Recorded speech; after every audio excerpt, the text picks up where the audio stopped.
అయితే అధ్యక్ష ఈరోజు మేమందరం కూడా ఆలోచించిన తర్వాత మళ్లీ తొందరలో ఒక అవగాహనకు వస్తాం.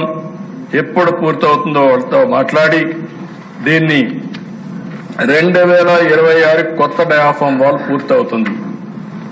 మార్చికంతా 2026 మార్చికి కొత్త డయాఫామ్ వాల్ పూర్తవుతుంది. ఈసీఆర్ఎఫ్ డ్యామ్ గ్యాప్ 1 ఫిబ్రవరి 2026 పూర్తవుతుంది. ఈసీఆర్ఎఫ్ డ్యామ్ 2 గ్యాప్ డిసెంబర్ 27 పూర్తవుతుంది. ఎన్ని ఆర్థిక ఇబ్బందులున్నా ఎన్ని సమస్యలున్నా అన్ని అధిగమించి ఎట్టి పరిస్థితుల్లో కూడా 2027 కల్లా పోలవరం పూర్తి చేసే బాధ్యత ఈ ప్రభుత్వం తీసుకుంటాం. అటు ఇటు కాదన్నా జూన్ కాకపోతే ఇంకో 2-3 నెలల్లో ఎట్టి పరిస్థితుల్లో మీరందరూ గర్వంగా ప్రజల దగ్గరికి పోయి చెప్పుకునే విధంగా ఈ ప్రాజెక్ట్ ని పూర్తి చేసే బాధ్యత ఈ ప్రభుత్వం తీసుకుంటుందని కూడా నేను మీకు తెలియజేస్తున్నా.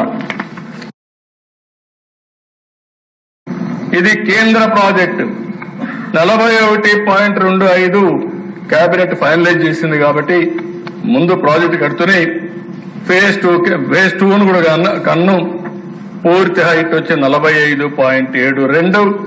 తెలుగుదేశం పార్టీ చాలా స్పష్టంగా ఉన్నాం, ఎన్డీఏ కూడా చాలా స్పష్టంగా ఉన్నాం, కేంద్రం కూడా చాలా స్పష్టంగా ఉంది.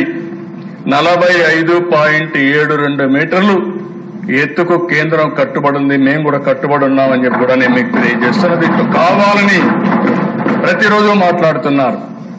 యాక్ట్ లో చాలా స్పష్టంగా ఉంది. ఆ యాక్ట్ లో పెట్టిన ప్రాజెక్ట్ ని ఇమ్మీడియట్ గా మనకు డబ్బులు వచ్చాయి, పూర్తవుతుంది. ఈ ప్రాజెక్ట్ ని పూర్తి చేసుకోవాల్సిన బాధ్యత 55,000 కోట్ల రూపాయలు ప్రాజెక్టుకి, ల్యాండ్ ఎక్విజిషన్ కి, R&R కి ఇవన్నిటికి ఖర్చు అవుతుంది.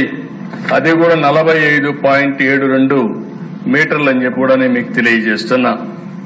దీనివల్ల అధ్యక్ష 350 టీఎంసీ నీళ్లు మనం ఉపయోగించుకునే అవకాశం వస్తుంది. కుడి కాలువ ద్వారా 3,20,000 ఎకరాలకు, ఎడమ కాలువ ద్వారా 4,00,000 ఎకరాలకు, మొత్తం కలిసి 7,20,000 ఎకరాలు కొత్త ఆయకట్టు వస్తుంది. 24 లక్షల ఎకరాలు స్థిరీకరణ జరుగుతుంది. 80 టీఎంసీఎఫ్ నీళ్లని గోదావరి నుంచి కృష్ణాకు తరలించే అవకాశం వస్తుంది.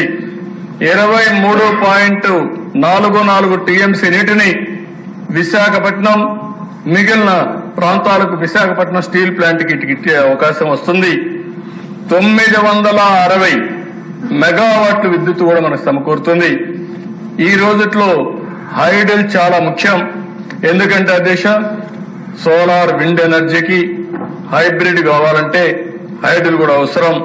ఇది కూడా వచ్చే అవకాశం వస్తుంది. కుడి ఎడమ కాలువ ద్వారా 540 గ్రామాలకు తాగునీరు, 29 లక్షల మందికి నీళ్లు అందించే అవకాశం వస్తుంది అధ్యక్ష. ఇది కాకుండా ఈ కాంపోనెంట్స్ అన్ని కూడా మీరు ఒకసారి చూసినప్పుడు మొత్తం ఇప్పటి వరకు మీరు చూస్తే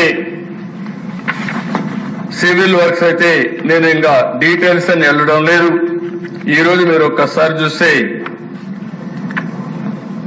16,493 కోట్ల రూపాయలు 2019 ఖర్చు పెడితే ఇప్పుడు మే వరకు చూసినప్పుడు 21,489 కోట్లు ఖర్చు పెట్టారు.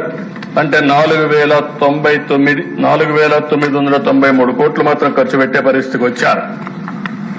ఇంకో పక్కన దేశం నేను ఒకే విషయం ఈ సభ ద్వారా అందరికీ తెలియజేస్తున్నా. ఈ పోలవరం అనేది మనందరి బాధ్యత. ఎట్టి పరిస్థితుల్లో కూడా దీన్ని ఒక నిర్దిష్టమైన టైం ప్రకారం దీన్ని పూర్తి చేస్తాం. 2024 మళ్లీ నేను సీఎం అవుతానే మొట్టమొదటిసారి నా విజిట్ పోలవరానికి వెళ్ళా. ఢిల్లీలో పోయి మొట్టమొదటిసారి నేను మాట్లాడింది పోలవరం